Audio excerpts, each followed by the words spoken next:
The Shaker Heights City Council, there are three candidates that's running and for three positions, so they're unopposed. There are four. It is for a 4-year term. The terms are staggered. There are a total of 7 city council members. 4 other city council members have terms expiring in 2 years. Council members do not have wards or neighborhoods. They each serve the community at large. They oversee an annual budget of roughly $66 million, operating an $8 million capital budget. Council members generally have 3 council meetings/work sessions plus committee meetings each month. Council members do not have any employees. The salary is approximately $10,444. $10,444. Sorry about that. And with that being said, we'll get started. Again, remind people to mute their cell phones. They haven't already done so. And we'll just go again round robin. I'll start with, if I pronounce anybody's name incorrectly, please let me know. I'm sorry. We'll start with the opening statements. There's a 1-minute opening statement for each candidate. The first candidate that will provide an opening statement is, how do you pronounce your last? I'm sorry, that's correct. A 3-minute opening statement. I'm sorry, I'm thinking about the closing statement from last candidate meeting. Mr. Claytor. Good evening, everyone. My name is Ifeolu Claytor, Okay. and it's a pleasure to be with you this evening. A little bit about me. Again, Ifeolu Claytor. I'm a native of Shaker Heights, Ohio. I'm actually a 3rd-generation resident. My mom grew up on Keswick, my dad grew up on Warrington, and my grandfather actually was a realtor here who helped integrate neighborhoods like Ludlow and worked on equal opportunity housing throughout the region. So I am homegrown. This is very serendipitous. It's an amazing opportunity to be here before you this evening and give a little bit about myself to you. I went through Shaker schools K through 12. And after graduating, I went to Miami University, studied political science and social justice studies, focusing on crime law and social justice, participated in diversity, equity, and inclusion efforts there, serving within student government, and also sitting on our presidential search committee to find the current university president. One of the reasons that I was chosen for that position to represent all of our students, over 16,000 students, in doing that is because I had a unique perspective and I could voice my opinions respectfully. And that's why the committee actually chose me to join as a student member. And so that's something I hold really near and dear. Coming home, I worked in nonprofits, working for the ACLU of Ohio and then the LGBT Community Center. But one of the biggest experiences I've had working in this area is working with Burgess and Burgess strategists as a research associate, working to analyze how constituents feel about their communities, how they feel about their schools, how they feel about the city or the county government and the services that they're receiving. Being taught how to really analyze constituent responses and also listen to community leaders to get a really good idea of what the community feels. And that's something I think that I can bring as a member of this council. While I'm running, I want to be one of the critical thinkers helping to move Shaker progressively forward. We're going in a great direction. I just want to join in and help and use my skills and talents and my lens to make sure that we are moving forward continuing to move forward in a great direction. Thank you.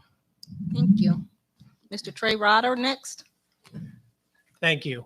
I'm Trey Roeder. I have been on council for almost 8 years, and I also currently serve as the vice mayor. I'd like to start off by thanking Lynn Lilly, who's in the back of the room, who did a lot of work for tonight, as well as everyone from the League of Women Voters. My colleagues, Ife, we're looking forward to welcoming you to council, and Ann, and Mr. Zimmerman is also in the back of the room here. He is stepping down after serving our city for a very long period of time. For those of you who aren't familiar with me, I own a small business. I have 2 sons who are products of the Shaker Public Schools.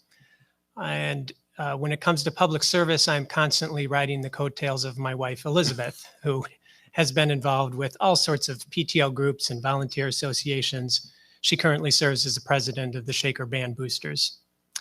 I'd like to focus on 3 items that I have been passionate about and plan to continue to work on in the coming years. The first is our mental health response team. Interestingly, in the prior panel, you heard a lot of discussion around mental health. And we, working with my colleague Ann Williams, a group of people in the community and a variety of other stakeholders, we put in place a program we're very excited about, just passed the final legislation in the last week, that will help provide services in an unprecedented way to our residents proactively and reactively when they have mental health needs. The second area that's near and dear to my heart is collaboration between the city, the schools, and the library. When I first ran 9 years ago, this is something that I talked about, and many of us have been working on it since. This has morphed into what we're now calling Forward Together. By working together, we can not only improve the efficacy of what we're trying to do, but we can drive cost out of the system as well. Finally, I'd like to talk about our neighborhoods and our community. So every number of years, we survey the residents. What do you love about Shaker Heights? What are the top reasons why you stay here in Shaker Heights? The last time we did that survey, the top reason, the number one reason why people stay in Shaker Heights was their neighborhoods, the sense of community that they feel. So I've had the pleasure of serving as the chairman of the Neighborhood Revitalization and Development Committee for the last 2 years. It was in good shape when I received it from Ann, who served as the chair before then. And we've all been working on our neighborhoods and our communities to keep them strong and diverse and safe. So in closing, I appreciate everyone being here tonight, participating in the process, and I look forward to the questions. Thank you. Thank you. Ms. Ann Williams? Thank you. Good evening. I'm Ann Williams, and I'm running for my third term on Shaker City Council. Thank you, everyone, for being here, and a special thanks to the League for hosting us as you have every election cycle, and we truly appreciate that. I'm running again because there is work that I've been doing for the last few years, the last 8 years, that I really want to continue. And I'm going to also highlight 3 areas. And I picked these 3 areas because they are areas that have involved great involvement of our residents. And that personally is my favorite thing to do, is to work with the residents and then with our administration and staff in order to bring things forward in Shaker that perhaps might not have come forward if it had just come through council or staff. So for example, the first one is the 3 areas are the Sustainability Committee, the DEI initiatives that we're doing, and the Mental Health Response Team. And the Sustainability Committee has evolved over the last few years into a full committee, a full council committee. So the council committee has council members, staff, and residents on the committee. But also the Sustainability Committee has 3 subcommittees. And these subcommittees are staffed by residents and chaired by residents. And these are based on the residents' individuals' interests and education. And for instance, the 3 subcommittees that exist right now are stormwater and green space, renewable energy, and then there's a high school advisory group. And these committees are amazing. They just come up with these great ideas. For example, I'll just give you one right now. The Renewable Energy Committee is sponsoring a residential solar tour this Saturday. There's information that's out there, and it is an opportunity to go see what other residents have done in the community. And it's a wonderful opportunity. And I just really appreciate the excitement and energy of these residents that are so involved. The second area, the DEI committee, also is evolving. It is going from the Human Relations Task Force. I worked on this task force with fellow council members Carmela Williams and Sean Malone. It is now evolving into a full council committee where we will again have residents, staff, and council members on this committee. And again, like the Sustainability Committee, it is also going to have subcommittees. The city sent out requests for residents to express their interest, and the city got over 90 responses, and they're in the process of going through those responses and putting together the committee and subcommittees. And I think that's going to be a wonderful experience. And finally, the Mental Health Response Team, which Trey mentioned as well. We're very excited that this has now gotten through council, and I think this is going to be a great opportunity to provide additional resources for our community. So in sum, I'm just looking forward to continuing this work, continue to work with our residents and bring their ideas forward and make our city better together. Thank you. Thank you. Now we'll start with our questions from the audience. What do you see as the biggest problem facing the city today? And what would you do to fix or improve it? Starting with Mr. Claytor.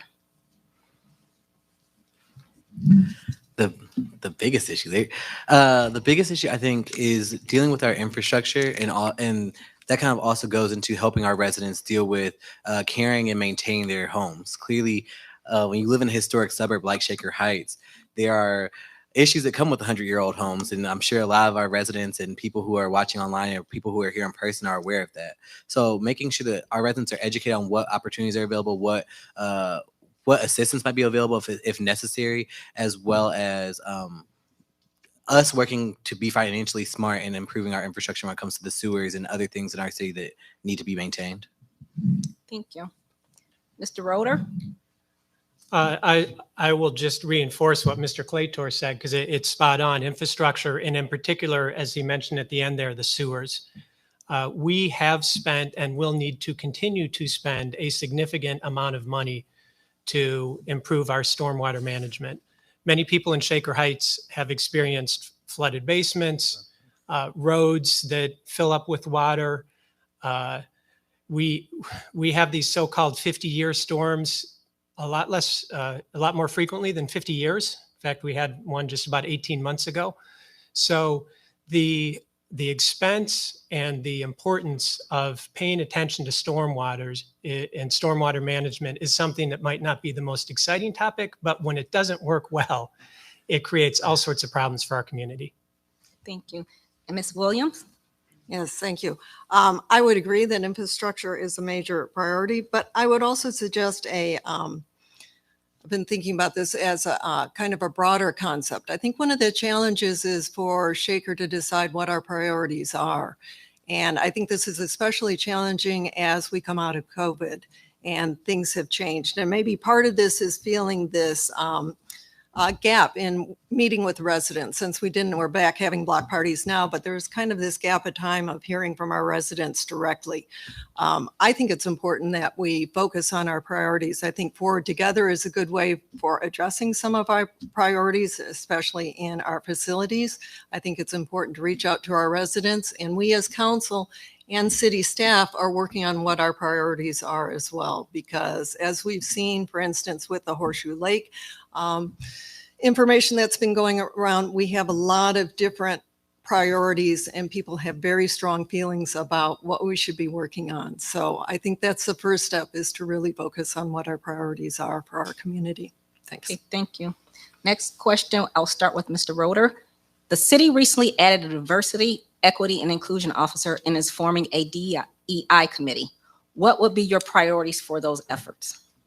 Yes, thank you. So as you mentioned, we recently hired a DEI director, and we made that the highest level other than our CAO, because it was that important to us as a community. This role is, and the individual who's in it is looking at all of our processes and how we do everything as a city. And that is a job that requires prioritization and sequencing of all of the different issues. So what she's doing right now is she's met with different members of council, different members of the community, and is working through what our priorities are, to Ann's point, which is a good one. As we become more clear in our priorities, this clearly is one of them. But what within DEI should we focus on? Colleen Jackson is helping us figure that out. Thank you. Ms. Williams? Could you repeat the question? Sure. The city recently added a diversity, equity, and inclusion officer and is forming a DEI committee. What will be your priorities for those efforts? Thank you. And as I did mention, the DEI committee is one of the things I'm most excited about, to see this evolution. And as Trey mentioned, I think the focus initially is on internal, looking at what the city does through an equity lens, through a DEI lens. The second part of it is really working with the community and what the city can do, working with its residents into making sure that the city is as inclusive as it can be. And I think putting together the subcommittees is really going to be it's going to be a wonderful resource for bringing the voices of our residents to the city staff, and through this committee.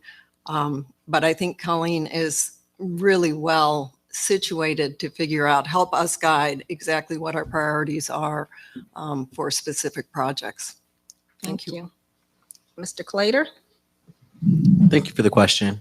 I think that similarly to my future colleagues, following the direction of our current director, I think, is important. But when it comes to prioritization, I think when we talk about DEI, a lot of times it becomes like a buzzword, and it becomes cool, or it's a trendy topic. But really focusing on the equity and inclusion. You can have diversity in a room, but not be listening and including everyone's voice, or really incorporating those ideas to make an equitable decision. So I think that's really the focus. I agree that reviewing the policies that are currently in place and analyzing every decision that could come before our council or before the city is critically important. But the prioritization is really going to be with inclusion, in my opinion. Thank you. Next question, I'll start with Ms. Williams. Neighborhood revitalization is an ongoing challenge. The city still owns more than 100 vacant lots. What are your thoughts for best usage of those vacant lots? Thank you for that question. We have had a reform to the vacant lot program over the last couple of years. I think it was a couple of years that it actually, well, over the past year, it has come into place. And this has really been an effort on the part of the city to make these side lots available to residents. And I think that this is really important, and it has been a very good initiative, and we've seen a lot of action on this, residents taking over side lots, and we've seen developers now for the first time in years really expressing interest in coming in and building on some of these side lots. So I think it's really important to build back the neighborhoods in innovative ways. And I think we've got some developers that have some different ideas. They're not all the same, which I think is very important for the diversity in our neighborhoods. And I think we're on the right path with these side lots, which is to encourage and incent for residential development. Thank you. Thank you. Next question, we'll start with Mr. Claytor. How should the city collaborate with the school Did you guys district? get that? Oh, I'm sorry. Did I skip somebody? Yeah, Both of them. Wait a minute, I did. And give such a thorough answer. Oh, I'm sorry. I started with, okay. Next is Mr. Claytor. Sorry. All is I well. All is apologize. well. I definitely agree with Ann, and that that's something actually one of the reasons why I was interested, because I grew up in Moreland, and a lot of the lots that we have that are vacant are in the Moreland neighborhood. So something I'm excited to join the council and really look into is how we can encourage more people to build houses in Shaker. Yes, it's great to have developers who want to do that also, but encouraging other individual families to kind of create what they want to see, so that we know that people are really getting what they want.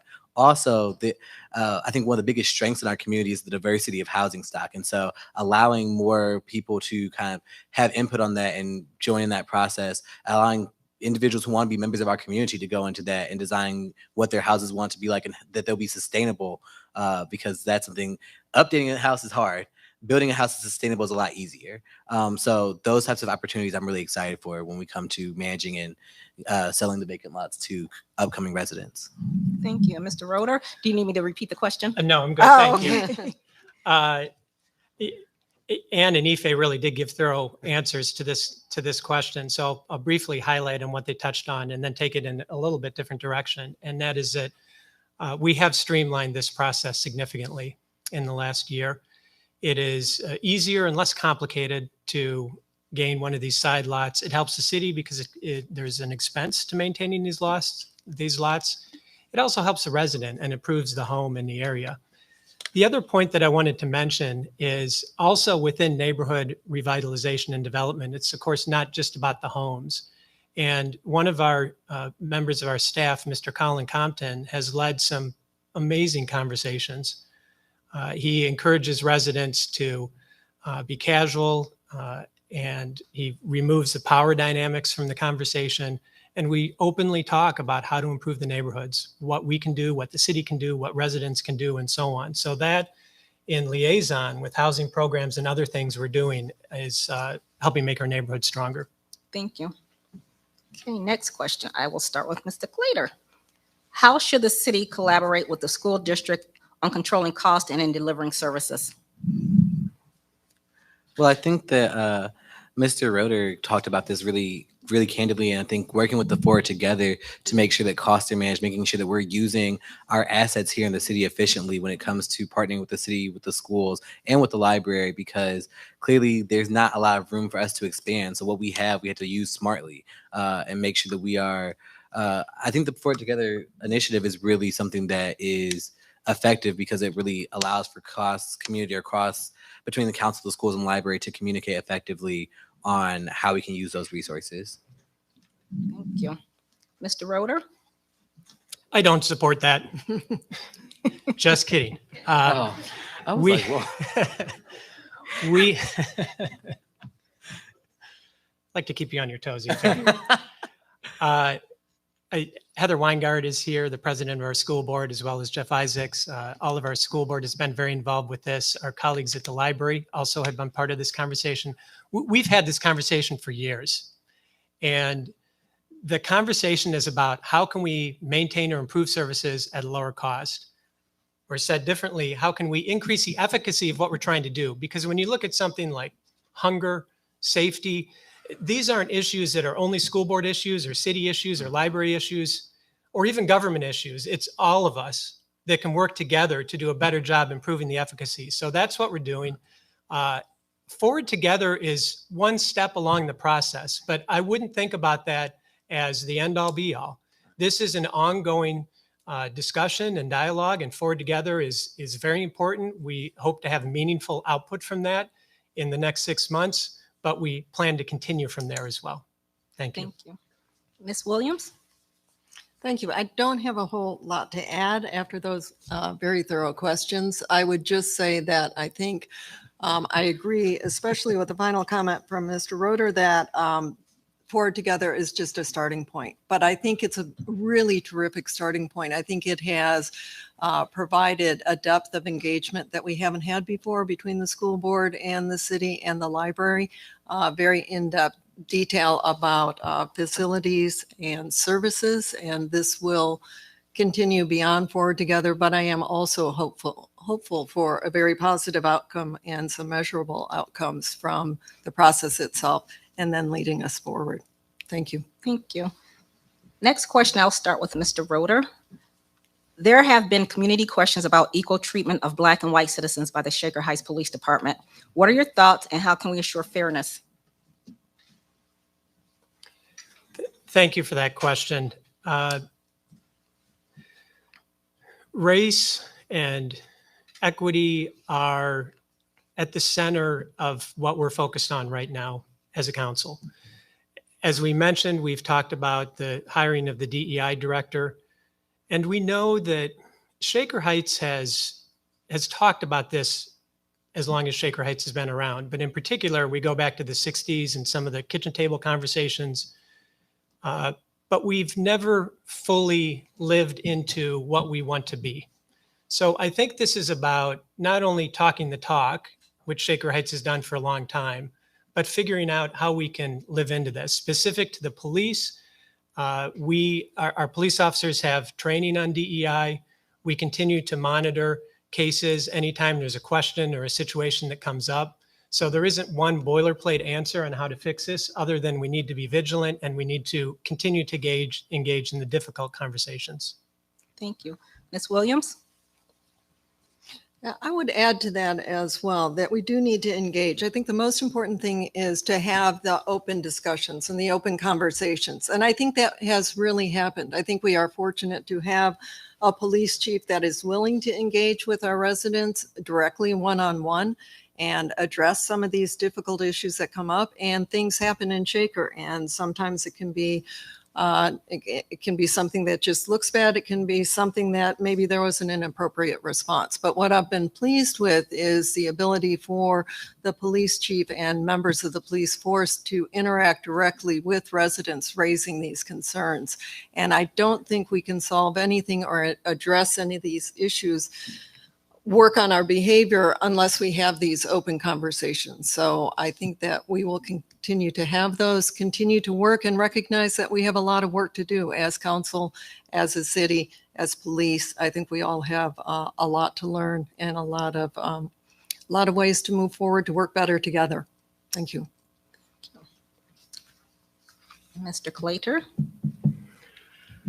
I think that one way that we can look at this, and there's not one way, but one way that comes to, there's not one silver bullet answer to this, but I think one way that we can look at this is just looking at where our officers are stationed.